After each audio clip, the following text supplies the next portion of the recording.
Edmond's are the same color as the sky, which at the moment is gray. At first I liked Piper best, because she just looked straight at me and said, "We are very glad you've come, Elizabeth."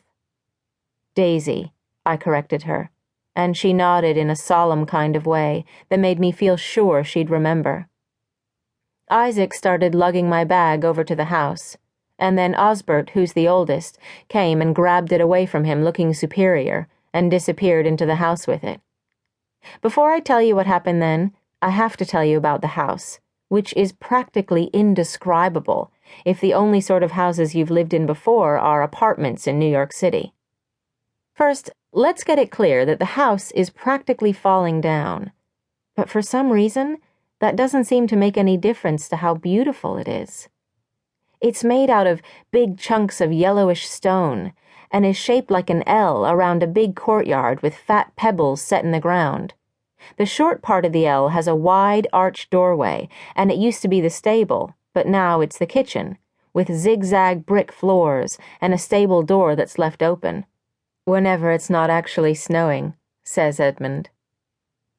Climbing up the front of the house is a huge vine.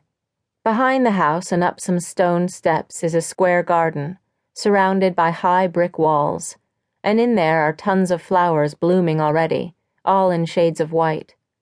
In one corner there's a stone angel with folded wings, and Piper told me it was a child who lived in the house hundreds of years ago and is buried in the garden. Later, when I get a chance to look around the house, I find out the inside is much more jumbled up than the outside, with funny corridors that don't seem to lead anywhere, and tiny bedrooms with slanty ceilings hidden away at the top of stairs. The stairs all creak, and there are no curtains on any of the windows, and all the main rooms seem huge, and they're scattered with big old comfortable furniture and paintings and books and fireplaces you can walk into, and animals posing around the place to make it look even more authentic oldie-worldy. The bathrooms turn out to be pretty oldie-worldy too, or maybe I should say antique, and make a huge noise whenever you want to do anything private.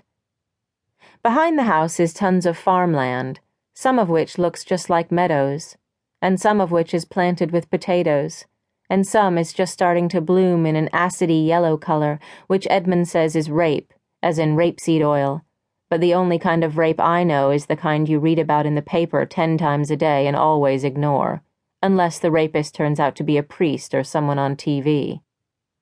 Edmond and Piper and Isaac and Osbert, and Jet and Jin, the black and white dogs, and a bunch of cats all went into the kitchen first and sat down at or under a wooden table. And someone made cups of tea, and then they all asked me lots of questions in a much more polite way than would ever happen in New York, where kids would pretty much wait for some grown-up to come in all fake cheerful and put cookies on a plate and make you say your names. After a while I was feeling woozy and thought, boy, could I ever use a drink of freezing water. And when I looked up, Edmond was standing there holding one hand out, and in it was a glass of water with ice cubes, and all the time looking at me with his almost smiling look. And though I didn't think much about this at the time, I noticed Isaac looking at Edmond in a funny way. Then Osbert got up and left. He's 16, which is a year older than me. Piper asked if I wanted to see the animals, or just lie down for a while, and I said lie down. She looked disappointed, but only for a second, and really, I was feeling so much more tired than polite that I hardly cared. She took me upstairs to the kind of room a monk would live in, smallish and plainish, with thick white walls that weren't straight, and one huge window divided into lots of panes of yellowish and greenish glass. There was a big striped cat under the bed, and some daffodils in an old bottle, and suddenly that room seemed like the safest place I'd ever been in my life. Which just goes to show how wrong a person can be about what's in store for them. We pushed my suitcase into a corner, and Piper came in with a big pile of old blankets, and she said in a shy way that they were woven from the sheep on the farm a long time ago, and that the black ones were from the black sheep. I pulled the black sheep blanket over my head and closed my eyes, and for no good reason I could think of, I felt like I'd belonged to this house for centuries.